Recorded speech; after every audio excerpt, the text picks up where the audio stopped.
El título de la enseñanza de esta tarde es un título que tal vez no sea muy común, porque en este sermón vamos a considerar en parte, no totalmente, es decir, no todo el sermón se enfoca en esta persona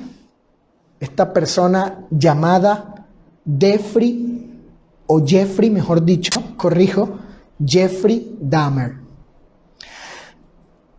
El tema es la conversión de Jeffrey Dahmer.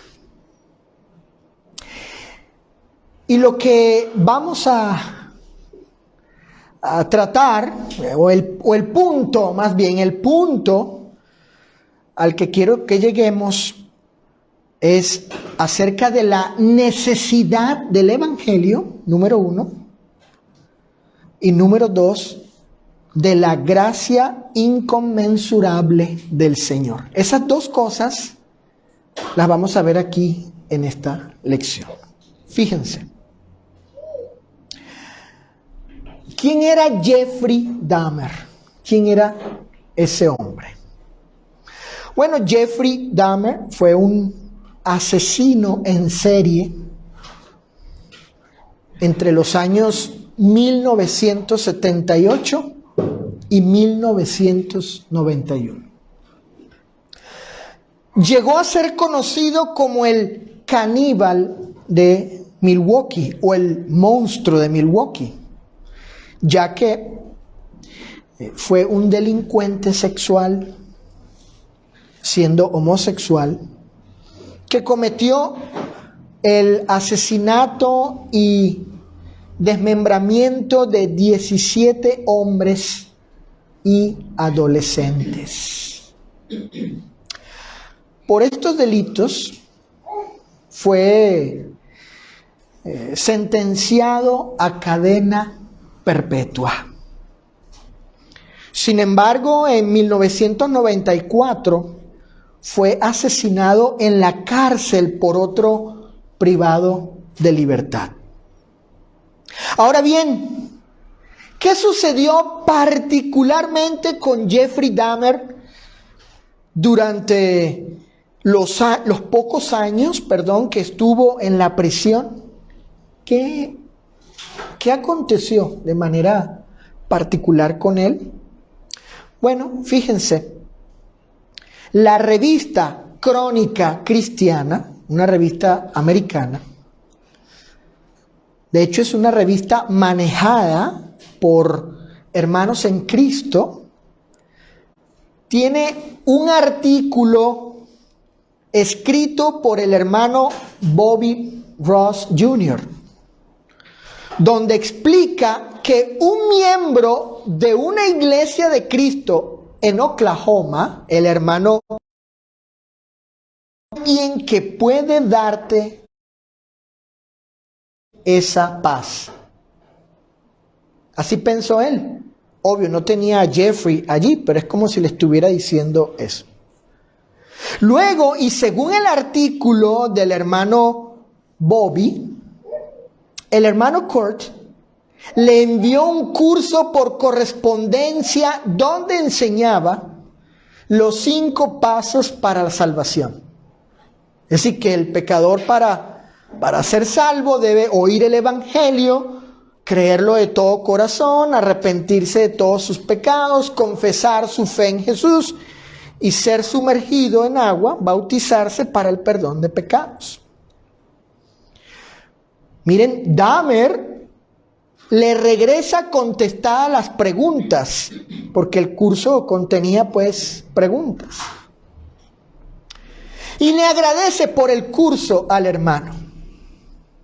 No obstante, Dahmer le dice al hermano Kurt que él tiene un problema, que la prisión no tiene un tanque bautismal.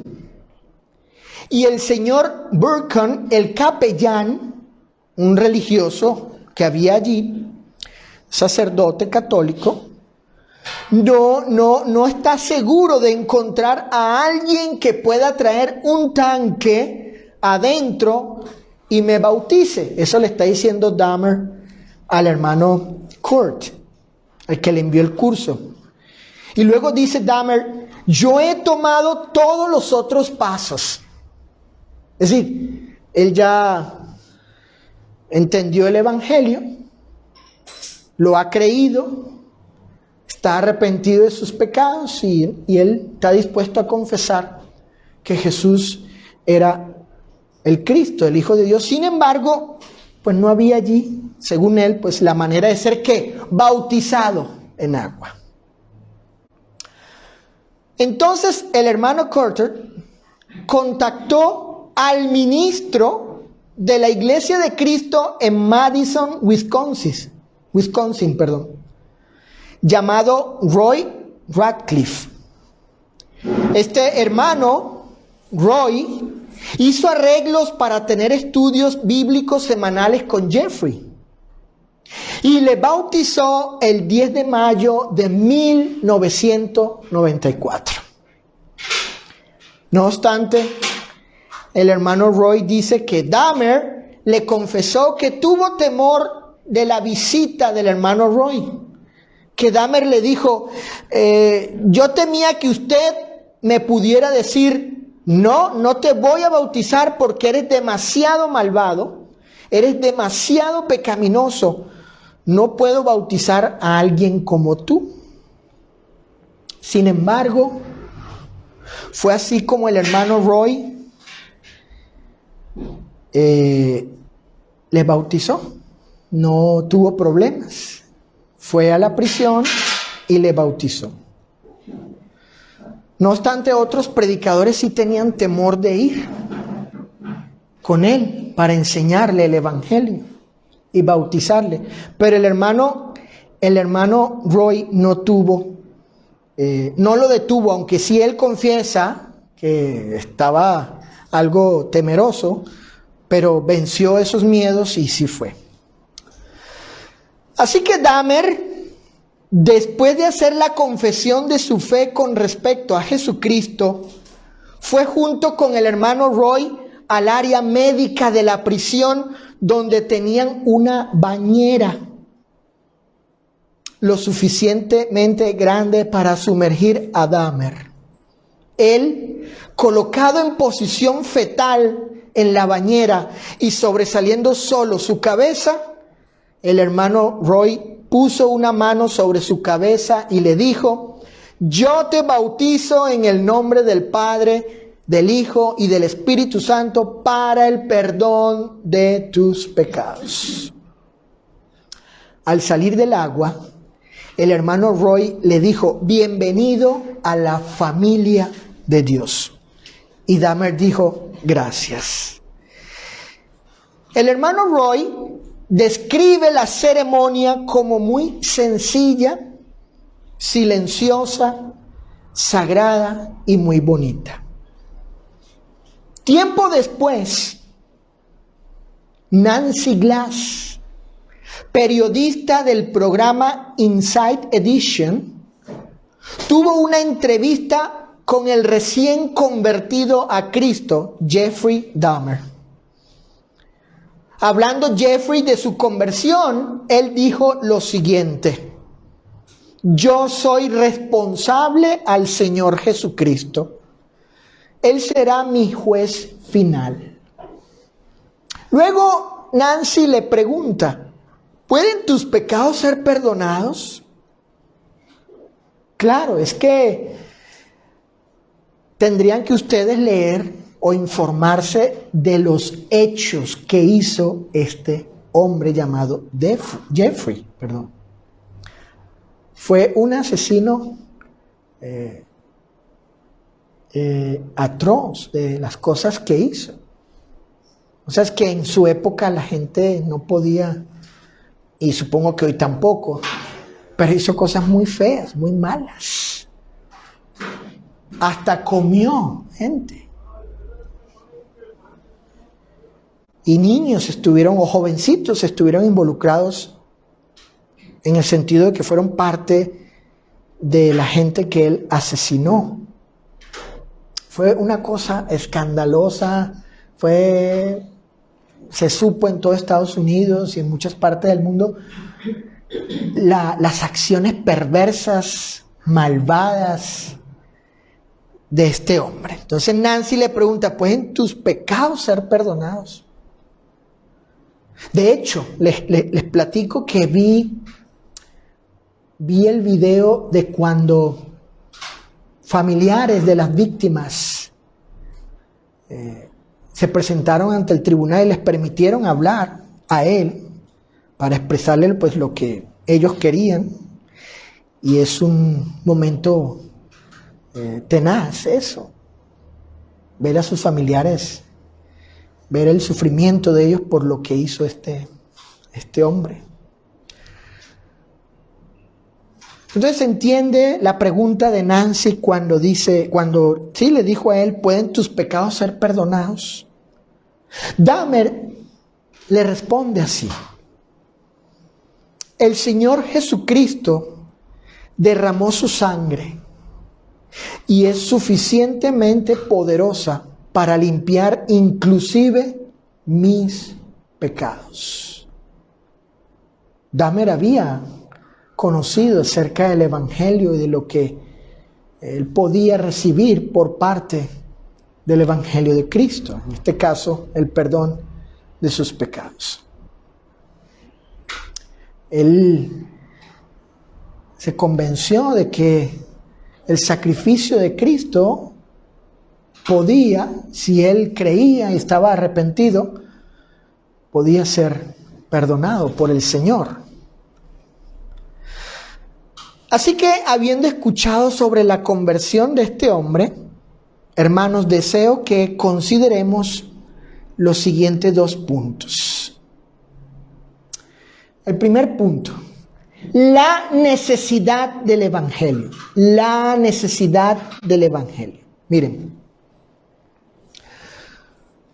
observen que mi punto no es acerca de la necesidad de predicar el Evangelio, no, sino del Evangelio como necesario para el hombre.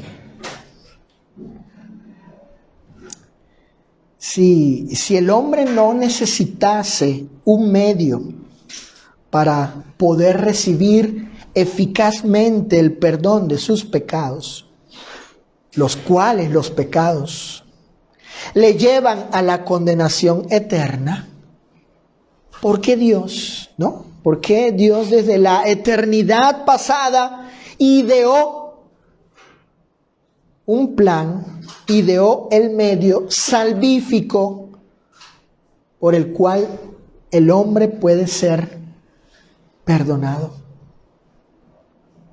Acompáñenme a la primera carta de Pedro, capítulo 1, donde el apóstol nos muestra precisamente acerca de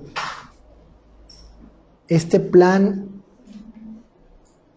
ideado por el Señor antes de la fundación del mundo, donde su santo Hijo Jesucristo, aquel en quien Jeffrey Dahmer confió y creyó para recibir el perdón de sus perversiones, delitos, maldades y pecados terribles, atroces. Primera de Pedro, capítulo 1, versículo del 18 al 20. Noten lo que el apóstol dice. Sabiendo, ¿qué sabían estos hermanos, estos cristianos? Que fuisteis rescatados de vuestra vana manera de vivir, la cual recibisteis de vuestros padres, no con cosas corruptibles como oro o plata, rescatados con la sangre preciosa de Cristo, como un cordero sin mancha y sin contaminación. Noten el verso 20. Ya destinado desde antes. ¿Desde cuándo? desde antes de la fundación del mundo, pero manifestado en los postreros tiempos, por amor de ustedes. Entonces, este pasaje nos enseña que desde antes de la fundación del mundo ya el Señor había ideado, planificado un plan. Y en ese plan estaba Jesucristo, su Hijo, el medio salvífico, el medio de salvación para todo hombre, para que fuesen realmente perdonados ellos de sus pecados. Si Dios no hubiese sabido desde la eternidad que el hombre necesitaba un medio de salvación, no hubiera hecho esto el Señor. Pero lo hizo porque siempre supo que su creación humana, los hombres, necesitarían de un Salvador, Así que ideó este plan. ¿Desde cuándo? Desde antes de la fundación del mundo. El plan de salvación, Cristo como Salvador de Jeffrey y mío y de todos ustedes, es un plan de Dios desde la eternidad. Dios siempre supo que su creación humana iba a pecar, pero a la vez siempre supo lo que debía hacer para salvarlos, a los hombres. Miren, lo cierto del caso es que el Evangelio sí es vitalmente necesario para el hombre. Y el plan de Dios así lo implica, nos hace que lleguemos a esa conclusión. Él sabe eso, el Señor, que es necesario, vitalmente necesario para nosotros, el Evangelio. Y el apóstol Pablo, en su carta a los romanos, nos revela el por qué el Evangelio es esa necesidad única y excepcional para el hombre. Acompáñenme a Romanos capítulo 1, versículo 16. Aquí el apóstol Pablo en Romanos, en su carta a los Romanos, capítulo 1, verso 16, nos revela allí, por la Escritura, el por qué el Evangelio es esa necesidad única y excepcional para el hombre. Dice Romanos capítulo 1, verso 16, porque no me avergüenzo del Evangelio. ¿Por qué? ¿Por qué? Aquí viene la explicación, que también es explicación del por qué el Evangelio es esa necesidad única y excepcional para el hombre. Fíjate, Saulo.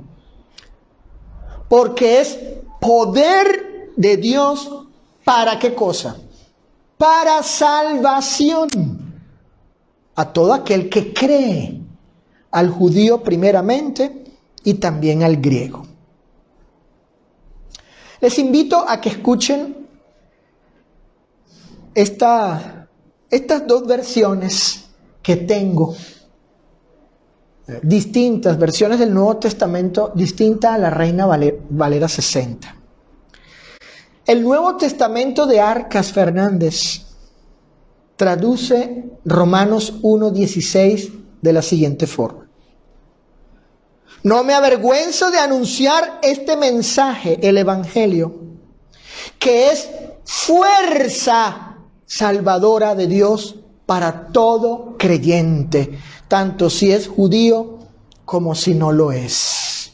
Fuerza salvadora. El Nuevo Testamento de Besson traduce así el verso 16 de Romanos 1. Porque no me avergüenzo del Evangelio, ¿Por qué? Porque es potencia de Dios para salvación a todo el que cree, a judío primeramente y a griego. Miren, la palabra griega, porque saben ustedes que el Nuevo Testamento fue escrito en griego, un griego antiguo.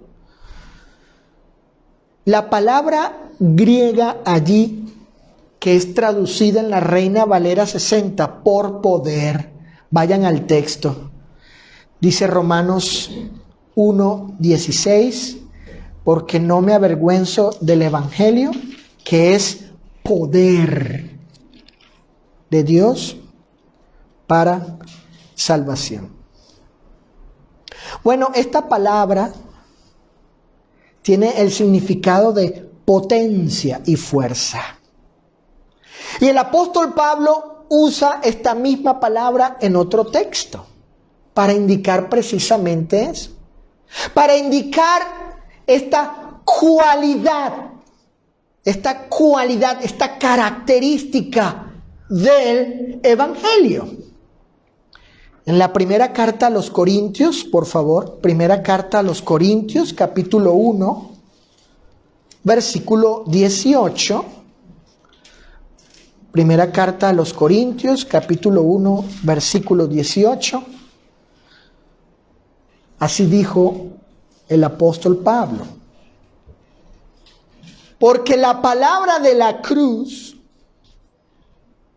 es locura a los que se pierden, pero a los que se salvan, esto es a nosotros, es poder de Dios, es potencia de Dios, es fuerza de Dios.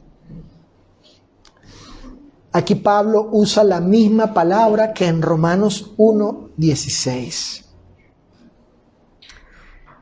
Es decir, el Evangelio es el medio divino, escuchen, para entender esto. El Evangelio es el medio divino donde está la perfecta virtud y la plena eficacia para salvar a cualquier pecador que cree. No hay otro medio dado por Dios que pueda lograr este efecto, que tenga esta influencia, en el hombre que acepta de todo corazón la obra salvadora de Cristo en la cruz. Dice aquí Pablo en la primera carta a los Corintios 1:18, la palabra de la cruz, es decir, el mensaje, lo que se tiene que decir de la cruz, que eso representa el sacrificio de Cristo, es poder de Dios. Por tal magnífica razón, el Evangelio es necesario para el hombre. Sin él jamás podría ser salvo. Por eso en este primer punto es la necesidad del Evangelio. Sin ese poder, hijo, sin esa potencia, sin esa fuerza que es el Evangelio, Nando, nadie podría salvarse. Nadie. Inclusive, si es alguien que bajo sus estándares y criterios crea que es buena persona. Es más, que haga buenas obras. Inclusive obras que vayan en concordancia con la voluntad de Dios. Por ejemplo, alguien que sea muy benevolente, muy bueno, servicial, que dé alimento a los pobres y bueno, asista a los enfermos, etc. Y que esa persona pues sea, digamos, moralmente buena, ¿no? No ha matado a nadie, no ha robado, no ha dañado a nadie, a ninguna persona, a ningún prójimo como tal. Una persona, alguien, y las hay hoy en día, las hay, ese tipo de personas, bajo su propio criterio, bajo su propia justicia, puede creer que pues haciendo eso tengo el favor de Dios y cuando le pido perdón, pues Él me perdona, producto de esas acciones, obras que hago, ¿sí? Sin embargo, la Escritura enseña que esa persona, sin Cristo, sin el Evangelio, sin este poder, sin esta potencia, sin esta fuerza, sigue siendo un miserable necesitado del Evangelio. Porque aun cuando viva así y haga tales cosas, él no podrá ser salvo. Solo haciendo eso, solo en esos términos. Sin Cristo, sin el Evangelio, sin el poder, la potencia y la fuerza de Dios salvífica, el medio de salvación que es el Evangelio de Cristo. Esa persona sigue teniendo necesidad del Evangelio. El Evangelio es necesario para el hombre, sin él jamás podría ser salvo. Sin embargo, también es necesario decir que este poder para salvación eficaz no es incondicional. Vayamos a Romanos capítulo 1, verso 16. No es incondicional. Es cierto que el texto en Romanos 1:16 nos dice que el Evangelio, la cosa, de lo que el apóstol está hablando, el Evangelio es poder de Dios. Es de esta naturaleza, de esta cualidad. Pero también el texto nos dice que para que ese poder sea eficaz o efectivo en la persona, él debe creer. Noten el texto. Fíjense bien, qué interesante. Porque no me avergüenzo del Evangelio. ¿Por qué? Porque es poder de Dios para salvación. Por eso es necesario para el hombre. A todo aquel que ¿qué? A todo aquel que ¿qué? Que cree. A todo aquel que cree. Sea judío, sea griego, quien sea. Ahora, aquí creer no significa solo tener fe. Aquí la palabra creer comprende obediencia. Obediencia. Es como en Juan 3:16. Para que todo aquel que en él cree. Y el contexto nos muestra, igual que aquí, que tiene que ver con obediencia. Aquí creer implica, comprende obedecer. ¿Obedecer qué cosa? Obedecer los términos o las condiciones de Cristo para el perdón de pecados. Por ejemplo, arrepiéntete, confiesa tu fe en Jesús y bautízate en agua para el perdón de pecados. Este creer comprende estas cosas. Las comprende. Pero como vemos, el apóstol, el Espíritu Santo, sabiamente nos muestra que este poder eficaz de salvación no es incondicional. Dios hizo su parte dando el Evangelio. Ahora el hombre hace su parte creyendo en él. Es decir, obedeciendo los términos del plan de salvación. Así que el Evangelio es de esta cualidad, es de esta grandeza y dignidad. Miren, y los hermanos en Cristo, Kurt y Roy, lo sabían muy bien. El hermano Kurt que escuchó a Jeffrey Dahmer decir en televisión, quisiera encontrar algo de paz. Y dijo,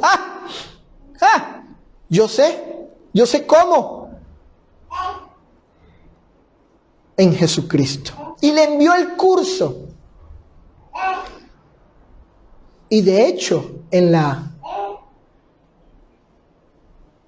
serie de televisión,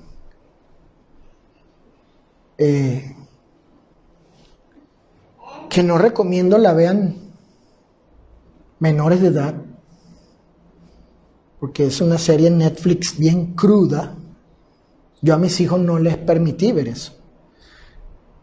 Y Susana no quiso ver eso tampoco, porque es una serie cruda, aparte de los documentales que hay. Pero en la serie, cuando él está preso, se ve que le llega folletos del Evangelio. Y en la serie, el último capítulo, allí describen, muestran o interpretan el bautismo de él. El hermano Kurt le envió curso por correspondencia a este hombre. Y el hermano Roy fue el único predicador de los varios que contactó el hermano Roy para que fuera a llevarle el Evangelio y bautizara a Jeffrey. Porque como dije, los demás, según el testimonio de Roy, no quisieron. No quisieron. Ellos sabían muy bien de la grandeza y de la dignidad del Evangelio. Y por eso no dudaron en llevarle el Evangelio a este asesino, a este caníbal, a este malvado y perverso hombre, Jeffrey Dahmer.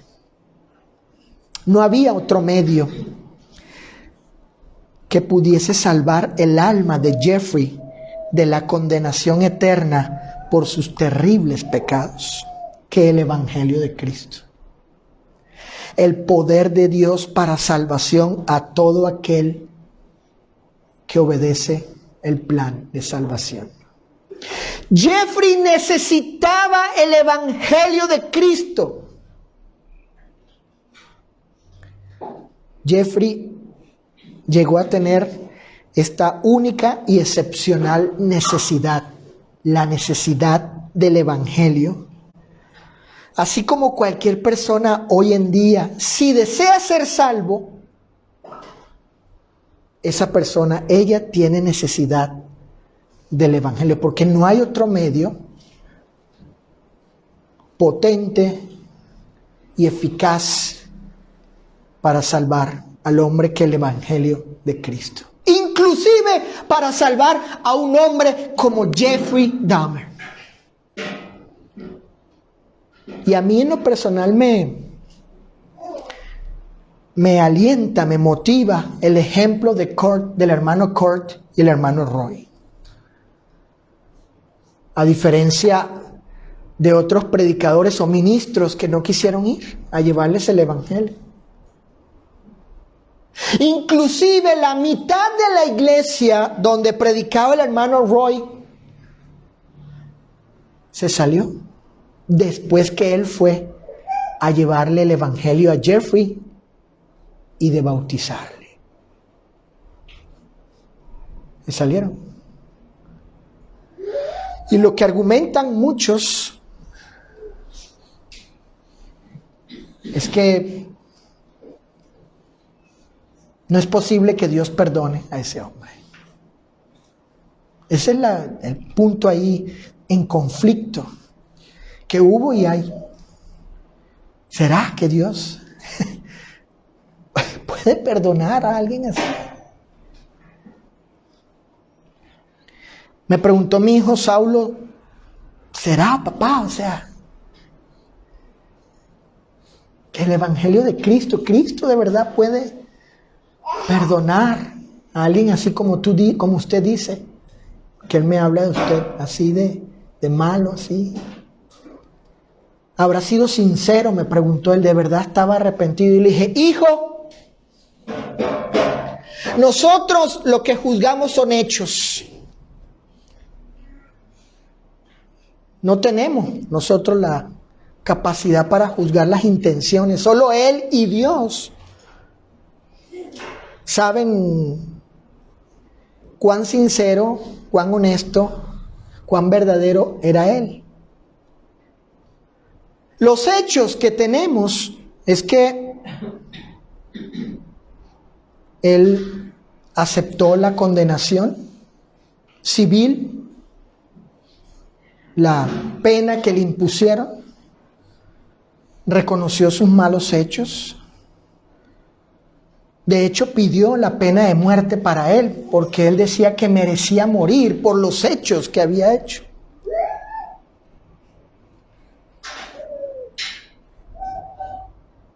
Él sabía que era un hombre muy malo, o que había hecho cosas muy malas, convirtiéndolo en un hombre malo. Pero estaba arrepentido, según él, y había escuchado el Evangelio de Cristo, del Señor Jesús. Él confesó públicamente que Jesús era Dios.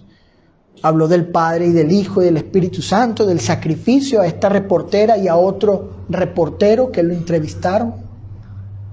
Y pidió ser bautizado. Esos son los hechos que juzgamos.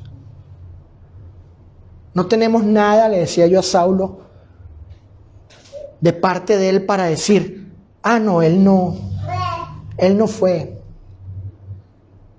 sincero, no se arrepintió de corazón.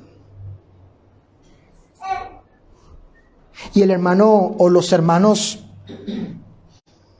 Kurt, Roy y el hermano Bobby hablan de él como hermano, porque juzgan los hechos, los actos que él hizo. Él confió en que si creía en Jesucristo y se arrepentía y se bautizaba, sus pecados serían perdonados.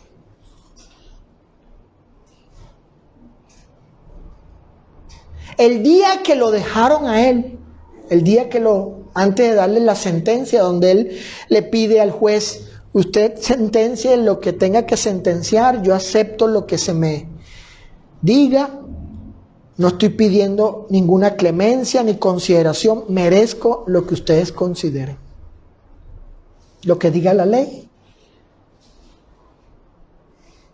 Y él allí ese día leyó el texto de 1 de Timoteo, el que leyó el hermano Roberto.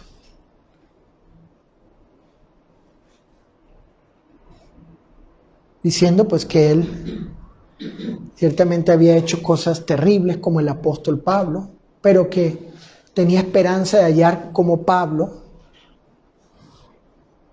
perdón del Señor, por la gracia del Señor. Así que en segundo lugar y último punto de mi lección, la gracia inconmensurable del Señor. La gracia inconmensurable del Señor. Todos sabemos la clase de hombre que fue Pablo antes de ser cristiano. Sin embargo, el apóstol mismo reconoce lo que hizo posible que él fuese perdonado de todos sus pecados. Aun cuando fue un vil pecador, o como él se consideraba a sí mismo, el primero de todos los pecadores. Acompáñenme a la primera carta a Timoteo, capítulo 1. Primera carta a Timoteo, capítulo 1, versículos del 12 al 16. Noten lo que dice el apóstol Pablo. Primera a Timoteo, capítulo 1, versículo del 12 al 16. Doy gracias al que me fortaleció, a Cristo Jesús nuestro Señor, porque me tuvo por fiel poniéndome en el ministerio. Habiendo yo sido antes blasfemo, perseguidor e injuriador, mas fui recibido a misericordia porque lo hice por ignorancia en incredulidad. Pero la gracia de nuestro Señor fue más abundante. O como dice Pablo en su carta a los Efesios, más rica, según las riquezas de su gracia, la del Señor Jesucristo, con la fe y el amor que es en Cristo Jesús. Palabra fiel y digna de ser recibida por todos. Que Cristo Jesús vino al mundo para salvar a los pecadores, de los cuales yo soy el primero. Pero por esto fui recibido a misericordia, para que Jesucristo mostrase en mí el primero toda su clemencia, para ejemplo de los que habían de creer en Él para vida eterna. El apóstol Pablo en el versículo 14 habla de la generosa gracia del Señor, como la virtud y la disposición divina que fue eficaz para perdonarle y recibirle por la fe y el amor que Saulo halló en Jesús. La Biblia de las Américas traduce el versículo 14 de la siguiente manera: la gracia de nuestro Señor fue más que abundante con la fe y el amor que se hallan en una persona. ¿En quién? En Cristo Jesús. Es decir, que la gracia del Señor fue efectiva y cumplió sus propósitos. Esta virtud, esta cualidad divina cumplió, fue eficaz en la persona de Pablo cuando él tuvo fe y amor. Cuando tuvo fe y amor. Porque él halló tales cosas. Él halló confianza en Cristo y halló fe, halló amor, devoción en Cristo. Cristo produjo. Él halló eso en él y produjo eso en él. Y así la gracia del Señor fue rica para con él. Aún habiendo sido Pablo lo que fue. Aún habiendo sido como Jeffrey Dahmer. Y creo que peor que él. Peor. Por eso Pablo dice, Pablo se valoró a sí mismo, y él dijo, soy el primero, el peor de todos los pecadores. Si él era el primero, no había otro por encima de él.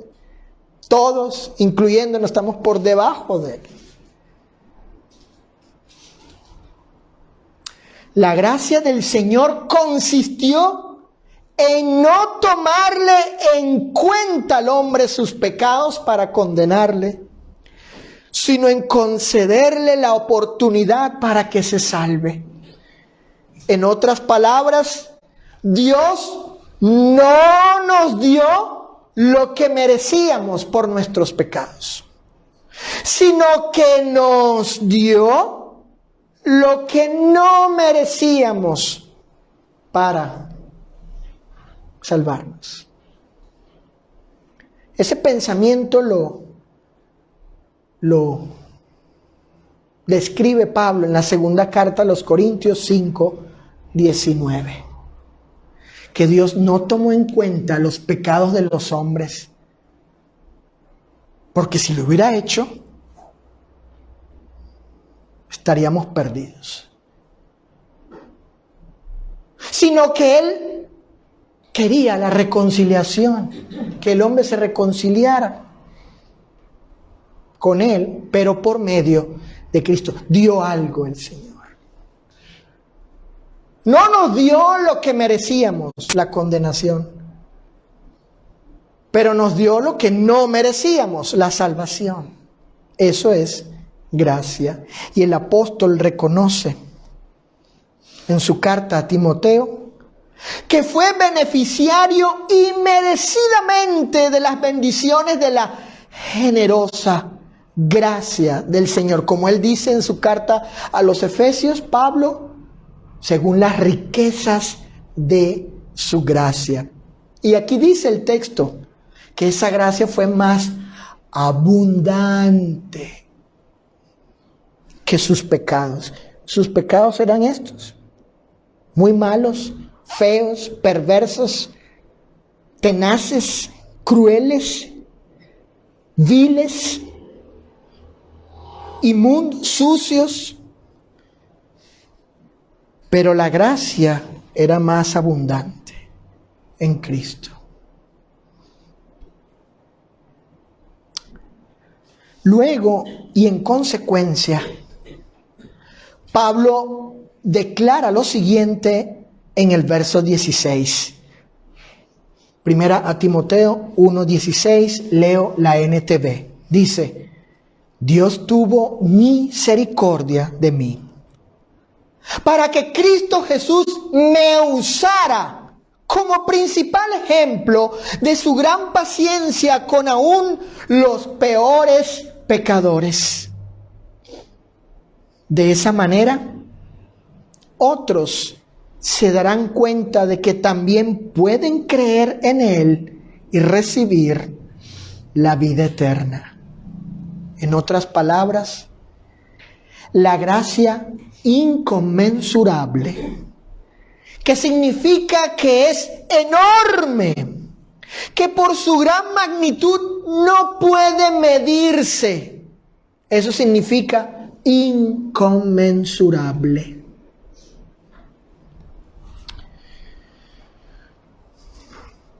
La gracia inconmensurable del Señor, que envolvió su misericordia, fue mucho más grande que los pecados de Pablo, e hizo posible que él, por más vil y perverso pecador que era, cuando él creyó en Cristo, lo amó, haciendo lo que él le había mandado. Cuando en aquella ocasión, camino a Damasco, se le aparece el Señor de manera extraordinaria, excepcional, esa aparición del Cristo glorificado. Y él dice: Saulo, Señor, ¿qué quieres que yo haga? Él estaba ahí en sus delitos y pecados, y el Señor se le aparece. Cuando él llega a Damasco y el profeta Ananías le predica y le habla de la voluntad de Cristo para con él, le dijo: levántate y bautízate y lava tus pecados invocando su nombre. Esto hizo Pablo. Él obedeció los términos del Evangelio para lavar sus culpas en Cristo. La gracia inconmensurable del Señor fue mucho más grande que los pecados de Saulo, e hizo posible que él, por más vil y perverso pecador que era, pudiese recibir eficaz y totalmente el perdón de todos sus pecados. Pablo, al confesarse el peor de todos los pecadores, nos está diciendo que, escuchen esto, Pablo nos está diciendo lo siguiente: si el Señor pudo perdonarme a mí, aún habiendo sido lo que fui, entonces Dios puede perdonar a cualquier pecador.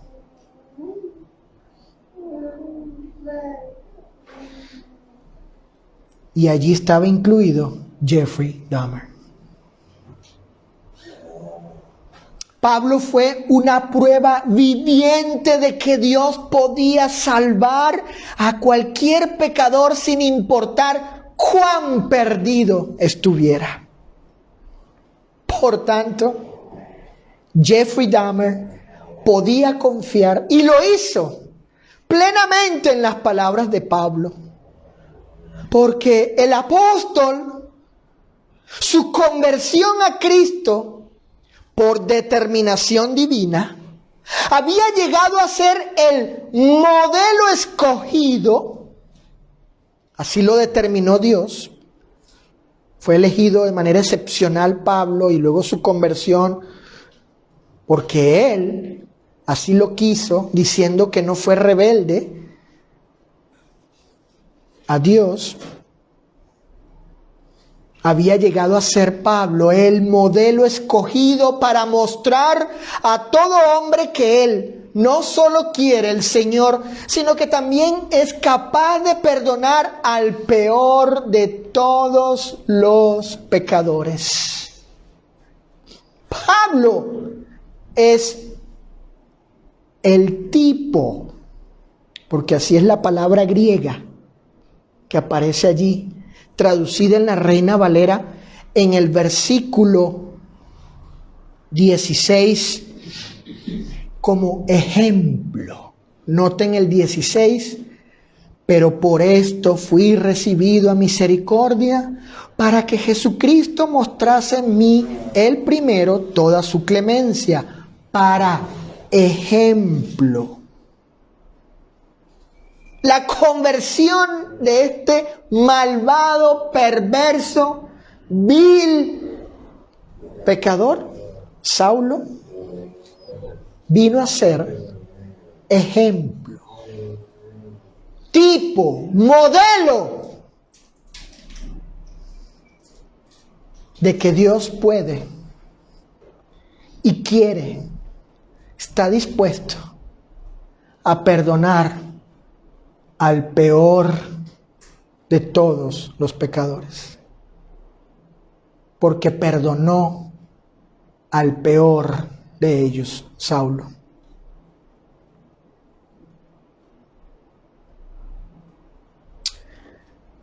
Por eso Jeffrey Dahmer confió en esta palabra, y cualquiera puede hoy confiar también en esta palabra, porque por más malos que seamos, y más cosas feas que hayamos hecho, y más vilezas que hayamos cometido, el ejemplo de Pablo me motiva, me impela, me impulsa a que puedo, por la misericordia y gracia y por el Evangelio, recibir el perdón del Señor. Si el Señor pudo salvar a Pablo, entonces también podía salvar a Jeffrey Dahmer. ¿Y cuánto más podrá salvar a cualquiera de nosotros? Amén.